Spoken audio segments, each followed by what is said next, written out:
You are fine? Okay. Yes, fine. Agnani must be in peace always. Well, don't take me. It's not my case. It's not my case. We are all in the same boat. So long as we rise this ego and take this body to be I, we're all in trouble. I want to talk with you, Michael, this time about practical keys Yes. of Ramana teachings, Ramana ways. Yes. Is there a famous mystic saint called Sorry, I didn't hear that. Meher Baba? Oh, Meher Baba. I think I've heard of him, yes. So his teachings, like a Sufi, is almost love God, love the Guru, Yeah. love others, and that's all. Yeah. No techniques, even no prayer. Mm. And someday, a disciple of him, famous disciple, wrote a book about the practical sides of Meher Baba teachings. Mm. I never see, and I think many students of Ramana, students of yours, feel lack of practical skills, practical ways to pass through difficult moments, to even ask something for for the self, or for Ramana. I know Ramana don't believe in prayer in that sense. To ask Ramana to help me with this, and maybe Ramana never teach this, but there is another ways to make practical this, because we are in the world. Yes. I remember just example. Someday, one disciple asked Ramana, is there a mantra? I know Ramana never use mantra in a primary way. Mantra is only to focus to ourselves. Yes. Ramana explained this even to a great disciple like Ganapati Muni. Yes. But in this day, a disciple asked Ramana, please give me a mantra that have full power. And the story goes that Ramana opened the book and goes straight to Om Arunachala Ramana. Om, no, let me see. Om Arunachala Shivaya. Né? Mm. Do you know this history? There are many stories, but I don't know how many. The trouble is nowadays people tell so many stories which aren't actually based on fact. Or when the stories are told and retold, they change. Because people half hear the story and they pass it on and they pass it on and it gets changed.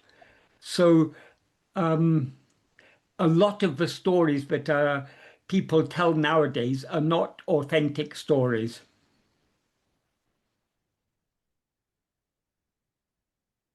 I want to find here this book, because it's a interesting history. I know Ramana don't believe Arunachala is 3 crore times more powerful than Namah Shivaya. Mm. But it's a tool anyway. Yeah. It's a tool. So, Michael, in hard times, in moments of difficulty of a human being like me, is there practical ways to feel Ramana grace, self grace, and even to ask? It's so natural to us to ask for things or ask for grace. Yes. Yes, it is natural. We all, that is, it's human nature to ask for things. But if we understand Bhagavan's teachings correctly,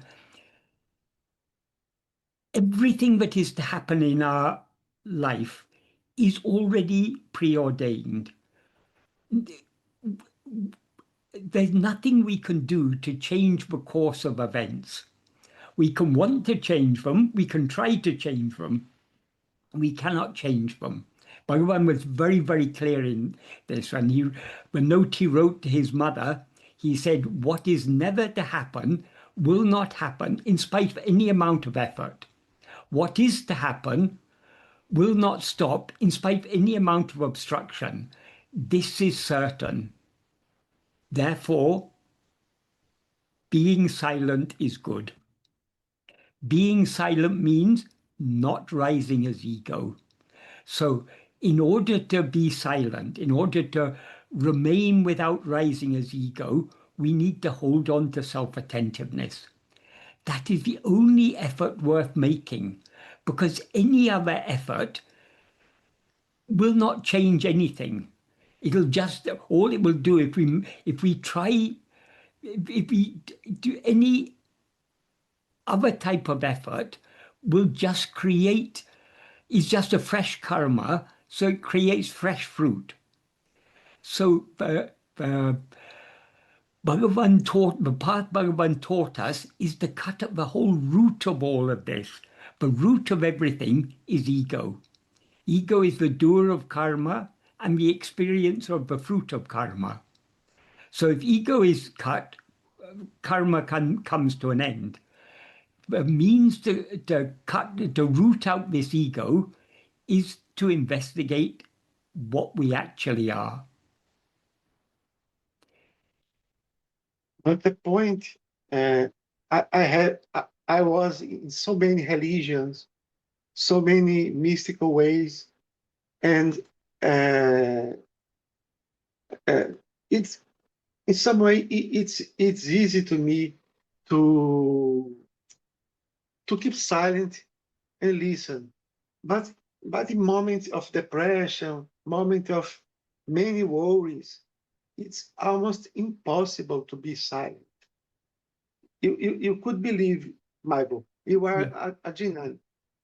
For a man in Brazil like me, sometimes it's almost impossible to be silent Mm.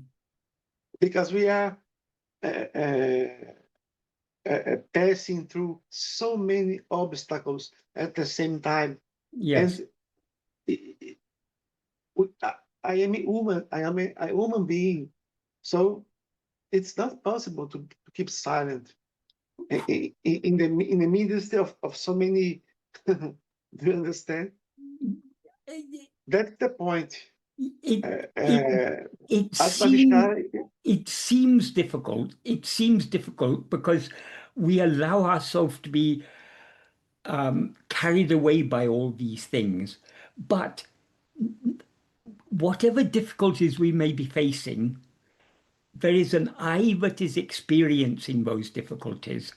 So if we hold on to that I, if we turn our attention away from whatever difficulties we're facing, back towards ourself, the I who is experiencing the difficulties, in that way we can detach ourselves from those difficulties. I'm not saying it's easy, but if we persevere in trying, and even a little bit of effort in this direction will free us from so much burden. Because the more we turn our attention back towards ourselves, the more we are thereby detaching ourselves from this person we seem to be. And it is only as this person, but we seem to be undergoing all these difficulties. So this detachment, this disidentification of ourselves with this person, the key to that is holding on to self-attentiveness. This is ultimately the only solution. So keep the attention on I, the inner Yes, feeling of I, all the time, yes, in the middle of 7 hurricanes. yes. Even 700 hurricanes. Yes, let's Because try. there cannot be experience of anything without an experiencer. That experiencer is I. So that is the root of all these troubles. Can you repeat, please? That is, you cannot have any experience without an experiencer, without one who is experiencing.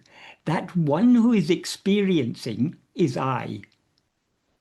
So this ego, I, is the root of all the problems we face.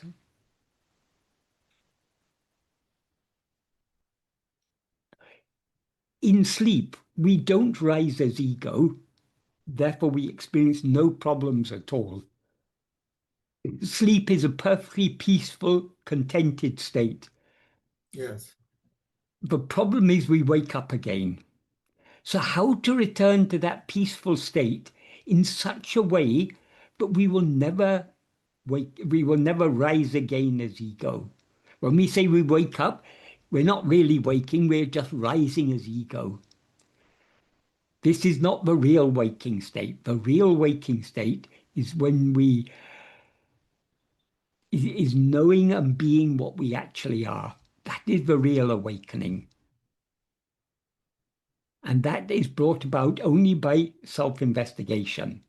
That is by turning our attention back towards ourselves and holding on to that that ever shining awareness I am.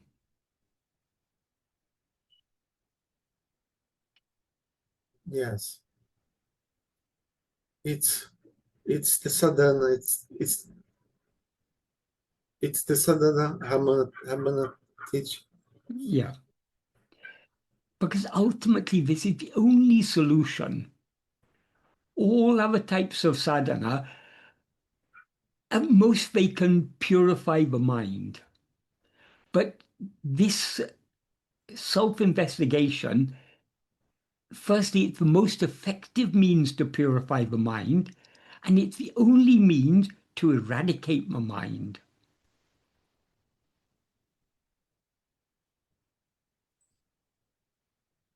Without a certain degree of purity of mind, we will not be willing to surrender ourselves, so we'll not be willing to be eradicated. So other practices purify the mind in preparation for this ultimate practice of self-investigation. Is is there some? It's natural for me and for students. We have it's a simple. It's the most simple and natural method It of is. all the religions, all the mystics Yeah, in history. yeah. But we have doubts because we complicate and and It's our mind that complicates it and creates all these doubts. But the one what thing, our mind complicates things and creates the doubts. But the one thing we cannot doubt is our own being. and awareness, I am. But we try to catch, to learn the real technique in many situations. And that's a point that I want to ask you, Michael. I I see 4 books that explain in a clear way or in an original way that seems to me close to what Ramana explained, how to practice or being Atma-vichara. It's your books, of course, the best. Sadhu Om, the path of Ramana, 1, 2, paramount self-attention, yes. Yes. Muruganar, it's a great saint, is the peers of inestimable value. Ramana Maharshi said that the great book was Guru Vashaka Kovai. Yes.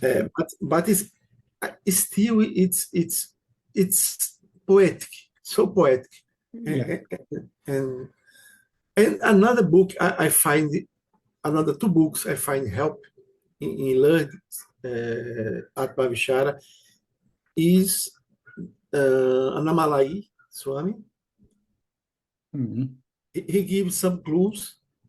He gives some clues. But there's also a lot of confusion there. He's often talking about he hasn't really understood the practice because he talks about remembering I am awareness. We don't have to remember I am awareness. We always know we are awareness. It's a matter of not of attending to that awareness that we are. He Because said that, he makes it sound like this, like aham brahmasmi or soham. I am he, I am that. That is not the practice. The practice is just I am. but Holding on to that I am. he did also the true practice, like Sadhu Om, Muruganan, and you. I see the books. He mixed it. He mixed it. It's a little confusing what he says. It's not, He mixed it. yeah, Have some clues, some. maybe some. And another is, I feel great. I feel great inside. But he talks so few. It's Maha Yoga, Lakshamana Sama. Yeah, he had a good understanding of uh, of the teachings, but he wasn't very good at explaining the practice. But in Maha Yoga, we have 300 pages. Is Yeah, that one page explain Atma-vichara, that he says is just keep the eye, the eye feeling, keep the eye. One page. So it's difficult to find a true sense, a true fountain, a true book, a bit beyond you, yeah, Saturn, Muruganar, David Godman. yeah, David Godman yeah, is have great insights. And yeah. so, is there another book that explain Atma-vichara in so many occasions? There isn't really. Even Lakshman Sharma, he's good in that he sincerely tried to understand what Bhagavan's teachings are. So he studied Ulladu and such works very deeply.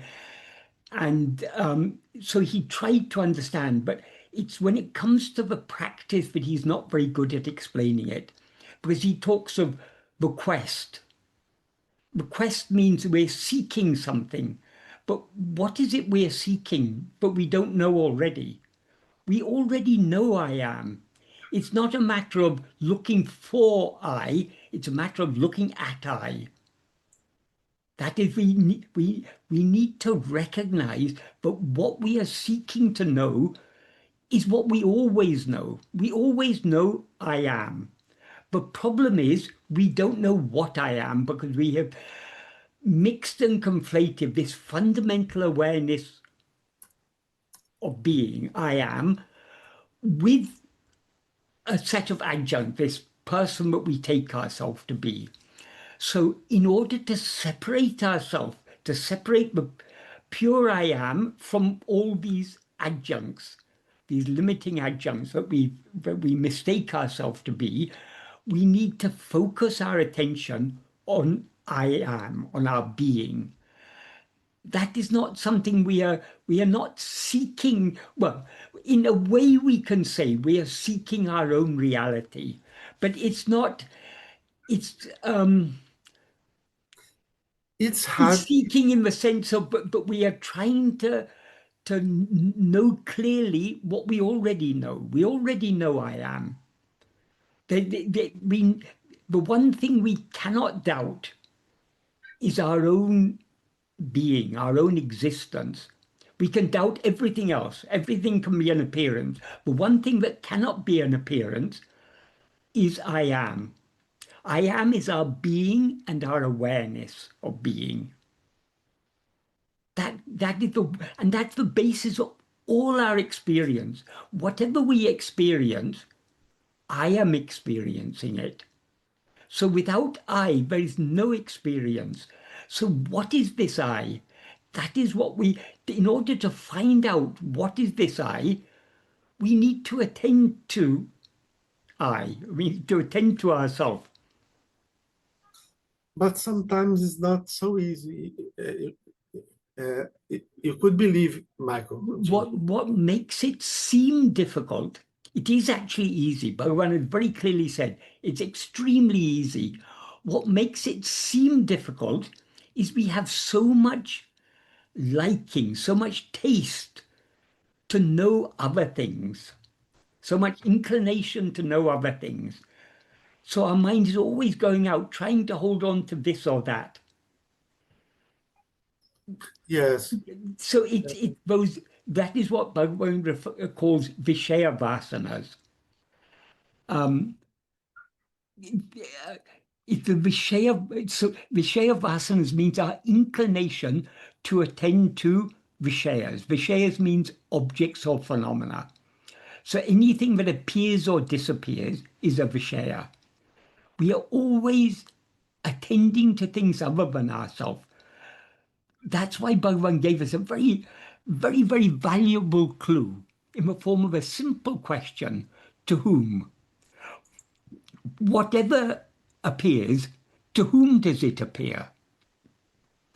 It, this isn't a question we have to ask ourselves. When he says, he doesn't say ask to whom, he says investigate to whom. So the question to whom is a pointer to turn our attention back to ourselves, the one to whom all these things appear.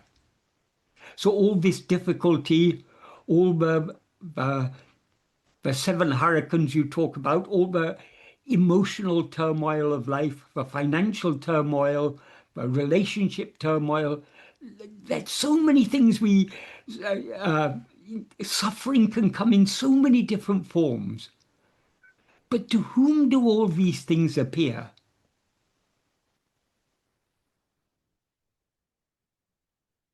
Bhagavan has shown us a refuge. If you're caught in the middle of a big storm, you're outdoors and the rain is lashing and the wind is blowing, trees are falling over, the lampposts are falling over, everything is falling over. You want some place of safety, some refuge. That is what Bhagavan has shown us. That refuge is our own heart. Our own heart means the center of our being. So by holding on to I am, we are taking refuge in the heart. And that is the only place of safety.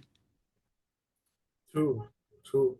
I see fast here Lakshmana Sarma definition of Atma-vichara is the quest. The quest, yes, yes. The quest, what's the quest?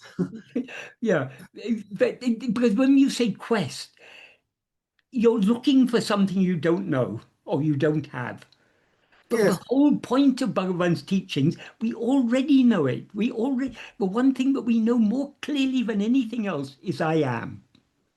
and Ramana chose two disciples most important to explain as Murugana and Lakshmana Sarma. But Murugana knows how Yeah, to yeah. eh? Lakshman Sharma is a very good devotee. He truly tried to understand. But we cannot compare Lakshman Sharma. I mean, if you want disciples who really understood, first Shiva Prakasham Pillai, who asked Bhagavan, who am I? He got the real essence of Bhagavan's teaching because he asked the appropriate questions. And so he got the appropriate answers. So first Shiva Prakasham Pillai, Murugana, to a lesser extent Natanananda, and then Sadhu Om. Sadhu Om came very late, but he, he grasped what Bhagavan meant and he put it into practice. He experienced it for himself. So the three most Who is important another? disciples are Who is the Shiva, other? Shiva Natan, Prakasham Pillai Natanananda? and Natanananda. He understood, but he didn't express it so much. He didn't write a lot. But Which book he writes? there's a he recorded one collection of questions and answers with Bhagavan called Upadesha Manjari. In in the English translation in collected works, I think it's called a bouquet of instructions. He also edited Vichara Sangraham, which is one of the Vichara Sangram, there are a lot of very useful teachings there. But the problem is how that came into being in the very early years, around 1900, 1901. A devotee called Gambrem Seshia, who was reading books by Vivekananda. At that time, these books were just hot off the press. Vivekananda, I think, wrote 4 books. Um, uh, uh, Karma Yoga, Raja Yoga, Bhakti Yoga, and Jnana Yoga, something like that. He read these books. He also read some Rama Gita, and I think maybe some Theosophical Society books. They were all in English, and many things he couldn't understand clearly. So he brought them to Bhagavan and asked Bhagavan to explain. So Bhagavan wrote simple summaries in Tamil of what was written in these books. And So when Gamram Sesha asked for more clarification, then Bhagavan gave his own clarification. So this Vichara Sangraham is a mixture of Bhagavan's Tamil summaries of what is written by Vivekananda and in whatever other English books were brought to him by Gambram Sesha and his own clarifications. So that was edited many years later by Natanananda. So Vichara Sangraham, there's some very useful teachings there, but it's not all. But we can't take it all to be Bhagavan's teachings because a lot of it, Bhagavan was simply summarizing or paraphrasing what was said in the English books, but Gambram Sesha asked him to explain. but let me welcome great books compiled by Sandra Dexen Who? with your explanations of the root of Tamil, of Ramana teachings. 3 books, I think, co-writings. Is that more Oh, one? core writings. Yeah, that's Bhagavan's own writings. Who am I? Yeah. Yes. Great books, great books. Yeah. Yeah, these are that is the core writings is a collection of my translations of Bhagavan's original writings. The Who Am But I book, it is my translation plus a compilation of explanations I've given at different times. Some of them in writing, some of them explanations that I gave on in YouTube videos. but the most important to you is 40 verses.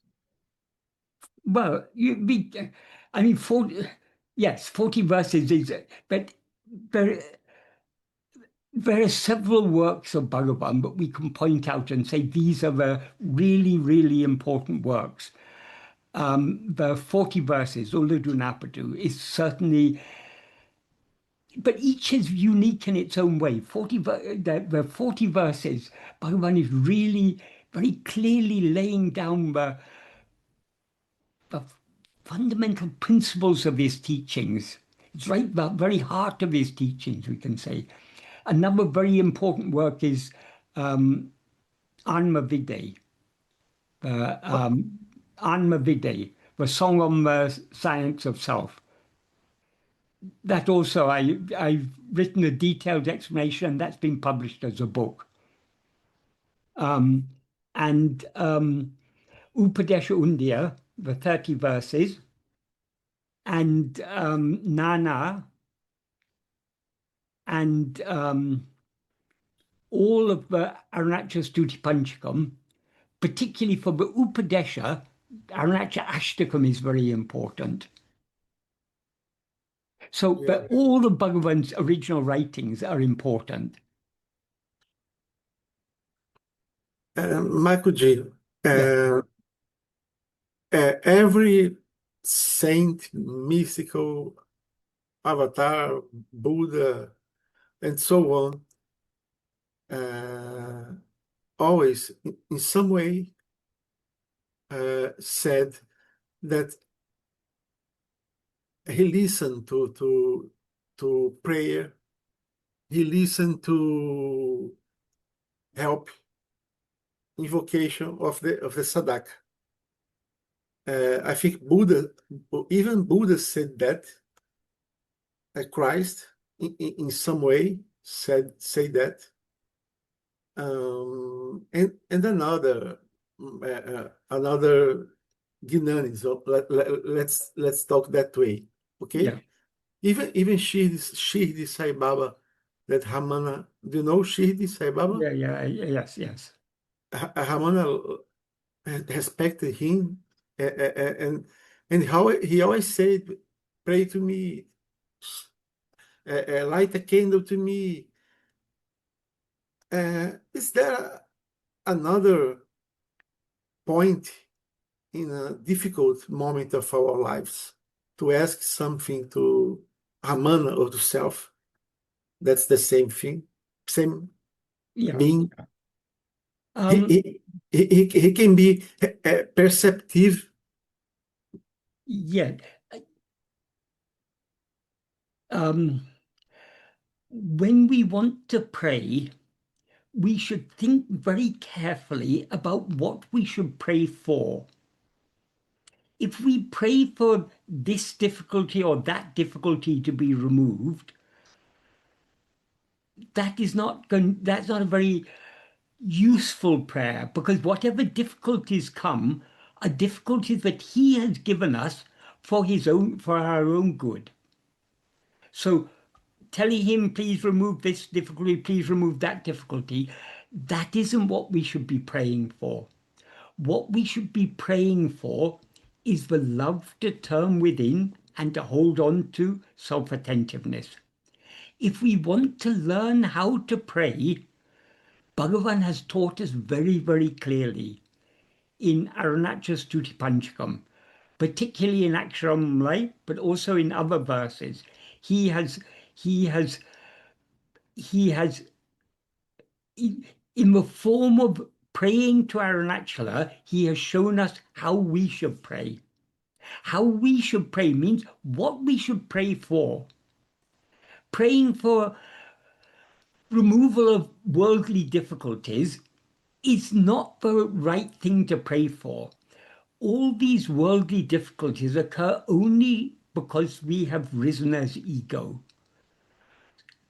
And the difficulties that come are according to destiny. Destiny has been allotted by Bhagavan for our own good. So rather than concerning ourselves about the problems we face, we should go to the root. Why do we face these problems? We face these problems because we have risen as ego. So what we should pray to Bhagavan for is the love to hold on to self-attentiveness. This is what Bhagavan wants to give us. So by praying to him for what he wants to give us, we are attuning our will with his will. We are bringing our will in line with his will. If instead we pray, please remove this difficulty, please remove that difficulty, our will is going against his will, because whatever difficulties come are given by him for our own good. Why, when I say given for our own good, that means for our ultimate good. What is our ultimate good is to subside and dissolve back into our own being and to remain as we actually are. That is the ultimate good. That is what the aim of all of Bhagavan's teachings. That is what he wants to give us. He wants to restore us to our own natural state of pure being awareness, Satchit. He wants us to be as we actually are. And surrender, I know Atma-vichara and surrender is the same in the profound sense, but the Mm. method is different. Sorry, I didn't follow that. But the method, the way is different. Mm. Surrender and Atma-vichara. They're one and the same. Because when we say surrender, what do we mean?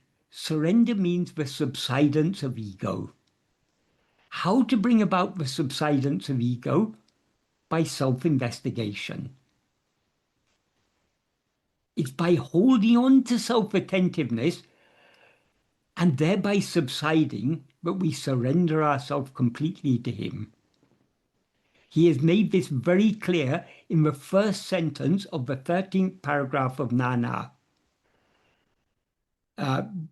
Being Atmanishtaparam, that means being one who is firmly fixed as oneself. In other words, being as we actually are, giving not even the slightest room to the rising of any thought other than Atmachintana, is giving oneself to God. Atmachintana literally means thought of oneself, but it implies self-attentiveness. So what he implies in that sentence is being so keenly self-attentive that we thereby give no room to the rising of any other thought, and thus remain as we actually are. That is giving ourselves to God. So ultimately, the complete surrender can be achieved only by means of Atma-vichara. Of course, in the preliminary stages of the path of bhakti, when we're worshipping God as something other than ourselves, we can surrender ourselves to a certain extent. We can try to surrender our will to his will. In other words, we try to give up our likes and dislikes and desires and attachments and to accept whatever happens as his sweet will. That's the preliminary stages of the path of surrender. But the surrender cannot be complete without the surrender of ego. Because however much we try to surrender our will to his will, so long as we rise as ego, we inevitably have a will of our own to a greater or lesser extent. By trying to surrender our will to his will, we reduce the the strength of our will, but we still retain some will. We still retain some likes and dislikes. We cannot avoid that entirely so long as we rise as ego. So in order to give up all our likes and dislikes, surrender our will completely, we need to surrender ourselves completely. And we can surrender ourselves only by means of Atma-vichara. So this Atma-vichara is the pinnacle of the path of surrender, which in turn is the pinnacle of the path of devotion, which in turn is the pinnacle of all other paths. So this is Yes. the ultimate path, the ultimate bhakti marga. This is the culmination of the bhakti marga, the path of devotion. Uh, the book, the book Arunachala Akashamanalamai Akshara Manamalai, yes. is a good book for Atma-vichara. For Atma-vichara and also for learning how to pray, what we should pray for. Because it's all ultimately prayers but all the prayers there are prayers that will be conducive to Atma-vichara. Can you explain? I'll take one verse. Tane tane tattvam idane tane kartavaya arunachala. That means oneself alone. Oneself alone is the reality. You yourself reveal this to me, Arunachala. That's one verse. In the next verse, he gives Arunachala's reply. Tirumbi ahandane dinamahakankan teriyamandrani and Arunachala. Tirumbi aham, turning within. Tanne dinam ahakankan, see yourself with the inner eye. Teriyam, it will be known, or you will know. Endrane and Arunachala, thus you told me Arunachala. So what Arunachala taught Bhagavan through silence, which is turn within and see yourself with the inner eye, Bhagavan put it into words for our benefit. So Aksharamaya is all about the love required to turn within. I know it's not spiritual, but I think I read in Guru Vashaka that Ramana said that who achieves the self achieves everything his heart wants in the world also. It's not quite like that. Uh, When we something like that. when we know ourselves as we actually are, all our desires will be satisfied. Not that we'll get everything that we desire, but the desires themselves will be eradicated. Because the one who has desires will be eradicated. Yes. So there'll be no one left to have any desires. So in that sense, the knowing and being what we actually are is the achievement, is the satisfaction of all our desires. Our desires are satisfied by eradicating them. Otherwise, if we satisfy our desire in any other way, we satisfy one desire, another desire pops up. I'm hungry, so I eat a meal. My hunger is satisfied for a few hours, and then I get hungry again, and then I want to eat again. And or at least with hunger, there's a limit to what we can eat. But if we desire other things, if I desire money, if I'm very poor, I may desire to have $100. When I get $100, will I be satisfied? Momentarily I'll be happy. For the first time in my life, I've got $100. But very quickly, I'll start thinking, but this $100 will go very quickly. So if I had $1,000, it would be better. And when we get $1,000, we want 10,000. And when we get 10,000, we want 100,000. When we get 100,000, we want a million. And when we get a million, we want 100 million. Then we want a billion. Then we want a trillion. There's no end to it. Yes. Yes. Bhagavan is in Guru Vachakakavai in one verse, Bhagavan said, we know of no bottomless pit as bottomless as the pit of desire. Because however much you put in that pit, you can never fill it. We'll always be desiring more and more. Yes. And in another verse, he says, satisfying desire is like pouring petrol on a fire. The more you pour petrol, the more the fire blazes. So Eh, the real satisfaction of all desires is the eradication of desires. But we cannot eradicate desires without eradicating ego, who is the one who has the desires. It is the nature of ego to have desires. So if we want to be free of desires, we need to be free of ego. yes. True. True. Is there a it's not a critic for books. No way. It's not a critic, but the quantity of book of Ahan Sfurana is sprouting everywhere. E- every day appears another books, and I like a humble student. I like you. I feel maybe it's not the best fountain. Yeah. Okay. It is not necessary for us to read many books.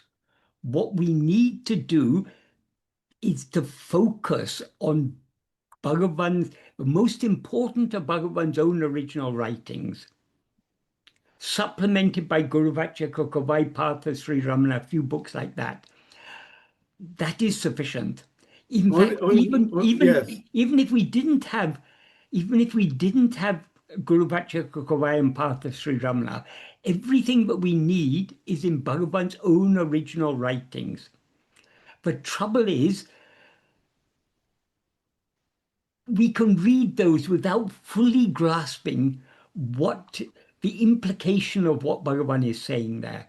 So Guru Vachakakavai and Mapata Sri Ramana are very useful in helping us to understand the implications of all that Bhagavan has written in his own original writings. Guru Vashaka Kovai is had two editions, translations. I think one is by you, Michael G. and Sadhu Om, Yes, another by David Godman and yes. Robert Butler. Robert wasn't so much involved. It was more, the main translation was done by a person called Venkata Subramaniam. I think Robert wasn't so happy that his name was added there because it wasn't as he would have wanted it to be. But So now Robert has translated Sadhu Om's Tamil prose rendering. So that is to be published soon. I don't understand. That My is English, my English. okay. Okay. In the original is written, Murugan wrote it in verses. Those verses are difficult for people to understand. So Sadhu Om wrote a Tamil prose rendering. That is, he wrote Tamil prose paraphrase of the verses to help people to understand the meaning of the verses. So that has been translated by Robert Butler and is going to be published soon. It will be published soon. Yes, yes. It's not this commentary of Sadhu Om is not in the last edition. Well, in Tamil he wrote it more in a clearer way. In a more detailed manner he wrote it in Tamil. So Oh, it's it's the thing is the verses of Guru Vachakaravai, they're very, very deep in meaning. If you see on my website, I have started to retranslate some of the verses. And when I translate it, I translate the verse. Where available, I translate Murugan's paraphrase and Sadhu Om's paraphrase. So if you read that, I mean, I think it's only about 20 to 30 verses I've done so far. But if you see that, I will put a link to that in the just to give you an idea of how deep the verses are. I'll send you a link to that. Your new site is Happiness of Being, eh? Still? No, it's not. Well, if you go to Happiness of Being, it will redirect to my to the new address for my site, which is sriramanateachings.org. You can see I sent you a link. Yes, Yeah, I will read today to have more peace. yeah, When I read your books, yeah. your explanations, and another David Godman, so inspired. Mm, David Godman, I feel he had a true love for Ramana, yes, né? Like you, yeah, different ways, but helped me a lot to help millions in the world. right. Thanks, thanks for these millions. Maybe one of the last questions. What's the magic of Arunachala? Uh, Ramana is the self. Arunachala is a mountain. What's the point? You say when you say Ramana, you're referring to a body, a person. What appeared in the form of that person, that is our own reality. The heart, what we actually are, is what appeared outwardly in the form of Bhagavan. That is also what appears outwardly in the form of Arunachala. That is what appears outwardly in the form of Arunachala is what is always shining in our heart as I. So Arunachala, Bhagavan Ramana, and I are all one and the same thing. But Ramana, Bhagavan has explained it beautifully in one verse. Ariyati tarajivara dahavari jaguhail arivairami paramatman arunachala ramanan. Arunachala Ramana is the Paramatma, the ultimate self, but uh, but uh, um, but rejoices as awareness in the cave of the heart lotus of all different jivas, beginning with Hari. Hari means Lord Vishnu. So from the highest God down to the most insignificant insect, that which is shiny as awareness, that which is blissfully shiny as awareness, in the heart of all sentient beings, from the highest God to the most insignificant insect, is Arunachala Ramana. And how do we know that? He explains in the second half of that verse. Parival ulam uruha, heart melting with love, paranandidu guhayandu, reaching the cave where that sublime supreme dwells, Arivam Viri Tirava, the eye of awareness opening, Nijam Arivai, you will know Nijam, you'll know your real nature. Adu Veliyam, it will reveal itself. So Bhagavan reveals that what he actually is that which is blissfully shining as awareness in the heart of each and every one of us. That awareness is I. That is Arunachala Ramana. And he says the same about Arunachala. He says in so many places, if you read Aksharamlai, the 108 verses, and the other 4 hymns that he wrote to Arunachala, he's repeatedly saying Arunachala is what shines as awareness. Arunachala is Chitsarupam, that whose very being is awareness. Chinmayam, he's what is made of awareness. He consists of nothing but awareness. And he says in verse 2 of of Arunachala Pancharatnam, he says, you always shine in the heart. You're always dancing in the heart as I. So they say your name is heart itself.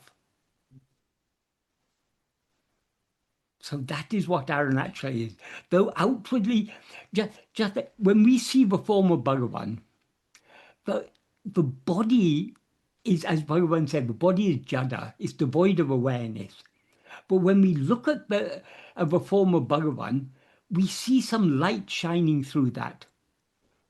It's not, if you just, even now, if you look at a picture of Bhagavan, look at his eyes, we can clearly see that, we can see that love and clarity shining through his eyes. That which is shining through the eyes of Bhagavan, when you look at my eyes or I look at your eyes, we're seeing a person, an ego is there. But when we look at Bhagavan's eyes, there's no ego there. It's just that pure awareness, that pure awareness and love that is the ultimate reality is what is shining through his eyes. So just like we see our own reality shining through Bhagavan's form, he sees his own reality shining through the form of Arunachala.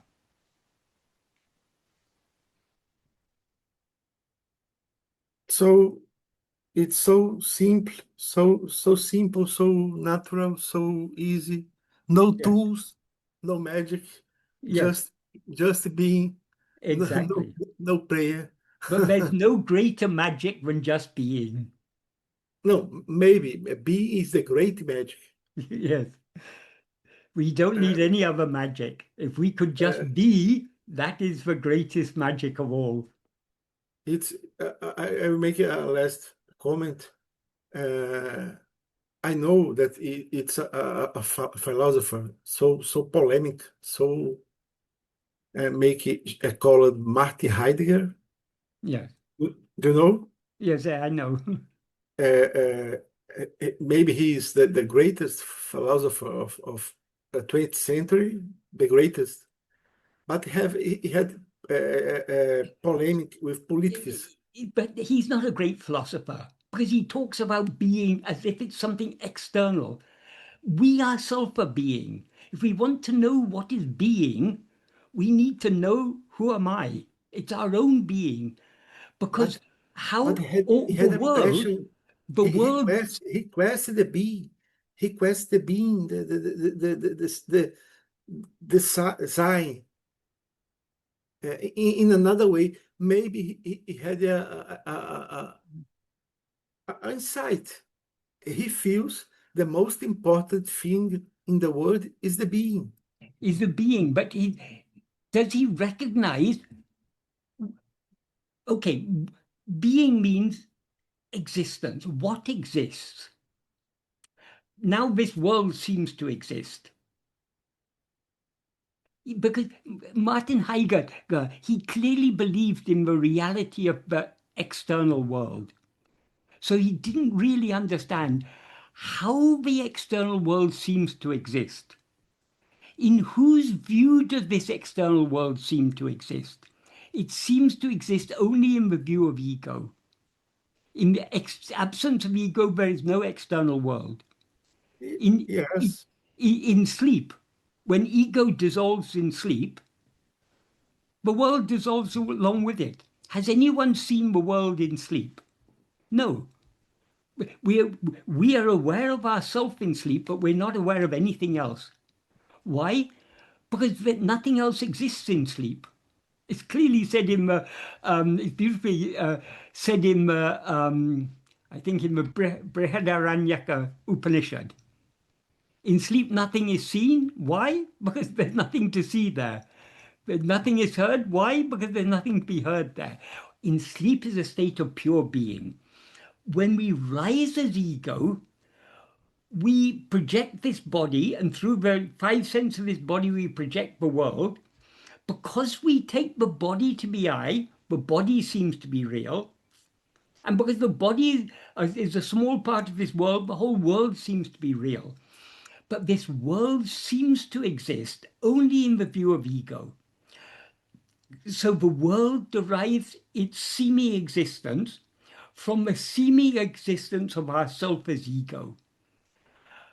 From what does ego derive its seeming existence? Because ego is not real, because it appears and disappears, therefore it's not real. From what does ego derive its seeming existence? From the real existence of ourself, from the real being of ourself, the being that we actually are.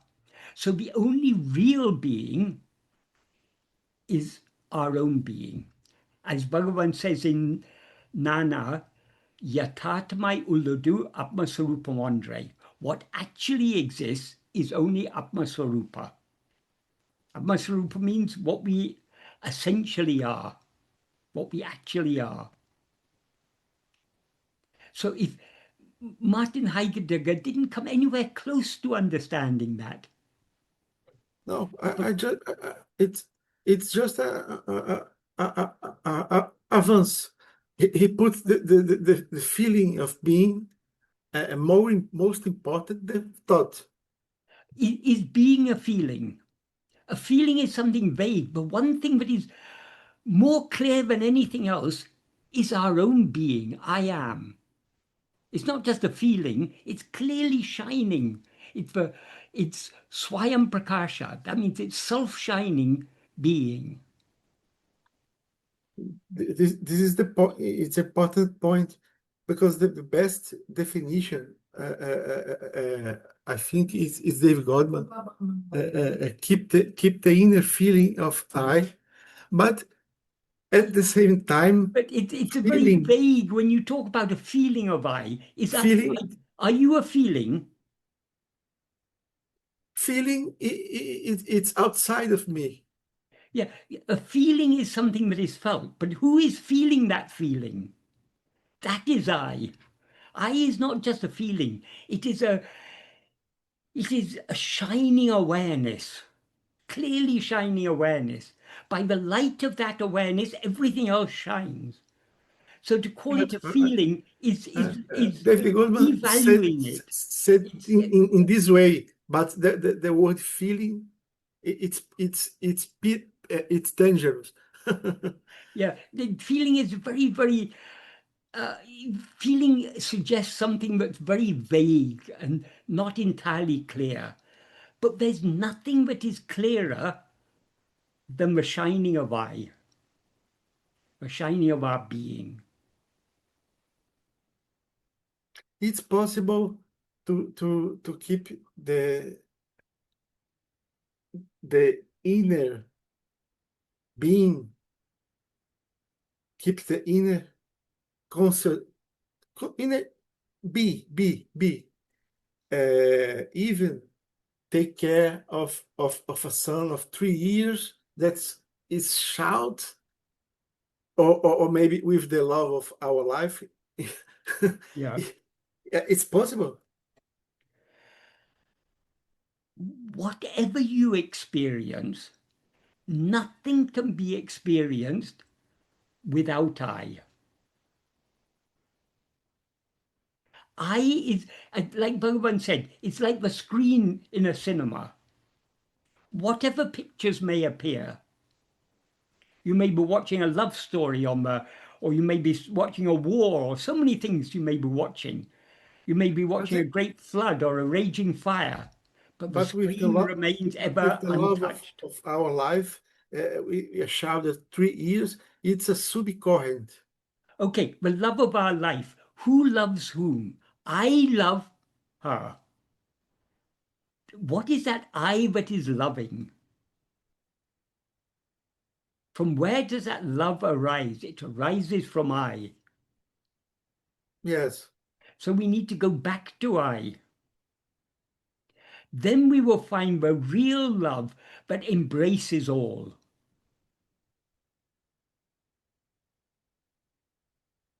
yes, yes. When we say embraces all, it doesn't mean embrace many things. It embraces the one thing that is the reality of the appearance of many things. And you don't you answer in some way. In another special occasion, I, I I could ask for grace. I could ask for spiritual qualities for a hard moment, for the presence of the self more more strong, or that um, I know the self is me, but uh, call the grace. Yeah. That grace is none other than what is shining in you as I.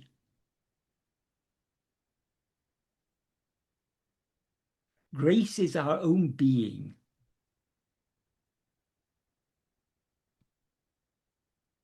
But we are always turning our back on it because we're more interested in other things.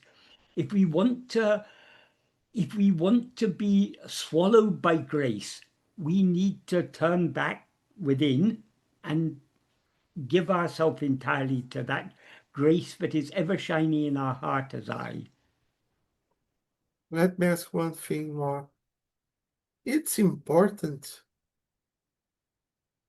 to achieve the jnani like a goal, like a objective, because What does I, what I, does I, I, I was part of it, I love the way of Yogananda, but I make yoga for so many years, and everyone in Yogananda school, it's obsession. I have to get illumination. I have to get illumination. I have to. I think Ramana, maybe it's not worry about that. It's there is no need to have a goal to be a gnani. It's happened. you yourself are that illumination? Bhagavan says in verse 13 of Ulludunapadu, he says, Jnana mam tane me. Oneself who is jnana alone is real. Jnana means that awareness that is ever shining as I. That is the jnana. The ajnana is knowing many things. So we need to turn our attention back to the one reality that is shining as I and merge back into that. Yes, That is jnana. we must practice in the beginning like a hard thing to do. We must Yeah, yeah, practice, yeah, yeah. practice. It, But but see, it but the seems goal to is here. it seems to be hard because of our liking to go outwards, our liking to attend to other things. So practice is absolutely essential. However many times the mind goes out, we need to bring it back to I. I know but I am sad in some way because even uh, people that are so close of Ramana teachings are in this obsession. I need I need to get a Gnani. I need to be a Gnani. No, no. I think Ramana don't think this way. Well, he we need to cease rising as ego. We are already that jnana. But because we have risen as ego, instead of knowing ourselves as jnana, we know ourselves as this person who knows this world. That is ignorance. Knowing ourself alone is knowledge. So no holy despair. No, there's great hope. Because we ourselves are already that. And the power of grace is already trying to pull us within. All we need to do is to submit to that inward pull by trying to turn our attention back within. It's here, it's us. Yes, exactly. Tattvamasi, you are that. The last question. Yes. Thanks, Michael G, for sharing your wisdom, your unique wisdom with a, a person like me, okay? In a strange moment. Right. So Well, you it's are all Bhagavan's wisdom. It's not so my wisdom. so um I ask you one time and ask you again, is there another, because when we are stopped in the bed, in in the seated, I have so more easily in touch with my being. Uh, is there a time for me to be silent in bed, or close-eyed in seated for a day? Yeah, I mean, any time, there's never a moment when we are not aware of our being. The problem is because usually we are so much engrossed in other things that we overlook our being. So we need to try to hold on to remembrance of our being as much as possible throughout the day. Then if we do that throughout the day, at times when we are not engaged in other work, then we will be able to go deeper within. So the extent to which we can go deep within depends on how much we are trying to hold on to that remembrance of our being throughout the day. Mhm. Because we are always aware of our being. There is never a moment when we're not aware of our being, but we overlook it because of our interest in other things. So we slowly need to wean our mind off its interest in other things and take more and more interest in just being aware of our own being. Yes, yes, But there's one sentence in the 11th paragraph of Nana in which Bhagavan says, Oruvun tan sarupa madeyam varayel nirantara sarupa smaranaye kai patruvanayan adu andre podam. That means until one attains Swarupa. Do you understand what is meant by Swarupa? yeah. Swarupa means what we actually are, our own essential being. So until one attains Swarupa, if one holds on to uninterrupted Swarupa Smarana, that means remembrance of our Swarupa, remembrance of our being, Adu Andre Podam, that alone is sufficient. So this is all Bhagavan asks us to do. As much as possible throughout the day, we should be trying to hold on to that remembrance of our being. Our aim should be to hold on to that constantly throughout the day. Most of us won't succeed in that, but we shouldn't feel bad about not being able to do that. We should just try to hold on to that remembrance as much as possible.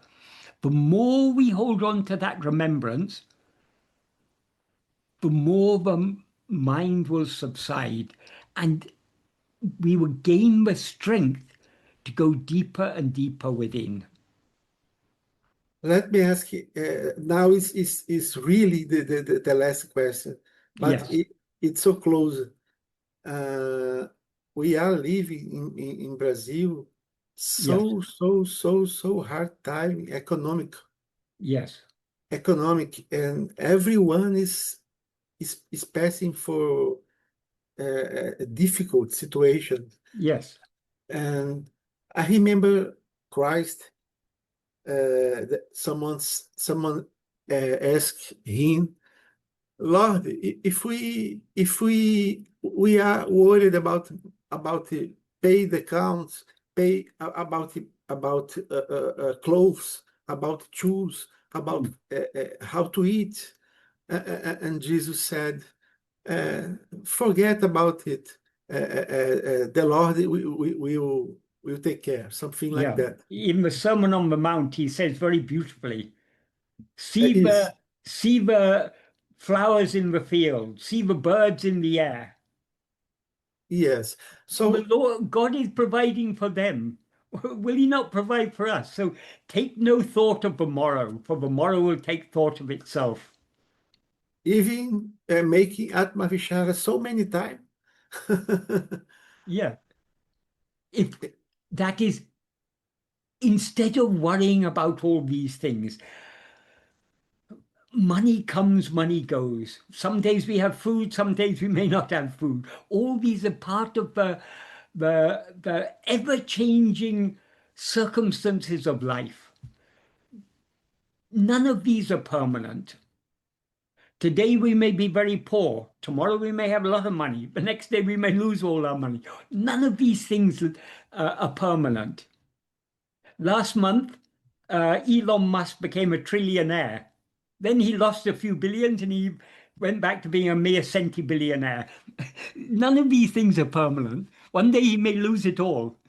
Definitely when death comes, he has to say goodbye to everything. So we shouldn't, all these things are ephemeral. Nothing is real. What is real is what is ever existing and ever shining. That is our own being. I am. That is what we should hold on to. That's Thanks. why Jesus said, don't worry about all these things. How can we avoid worrying about these things? Only by holding on to our own being. The more we hold on to our own being, the more we will separate ourselves from this little person we seem to be who is undergoing so many difficulties. We seem to be undergoing difficulties because we identify ourselves. I am this person. This person has no money. This person isn't able to pay the bills. Because we take this person to be I. I have no money. I'm not able to pay the bills. I'm suffering so much. So the whole point of this holding on to our being is to separate ourselves from this false identification with this person we seem to be.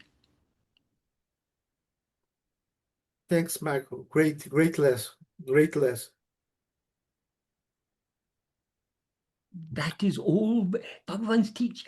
The path Bhagavan has shown us is the simplest of simple paths. Just to remember our own being.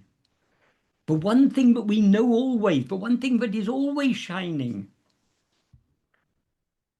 Yes. I need to hear it today. Yes.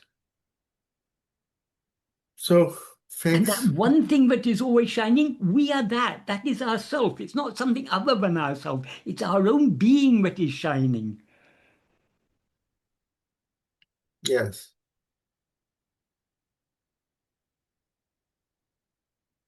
Thanks for such wisdom. That it's all, as I say, it's not my wisdom, it's all Bhagavan's wisdom. So all thanks to Bhagavan. Om Thanks. Namo Bhagavate Sri Arunachala Ramanaya. Thanks, Michael G. Right. All thanks to Bhagavan. Thank you for Thank you, Frank. Thank you, Rebecca. right.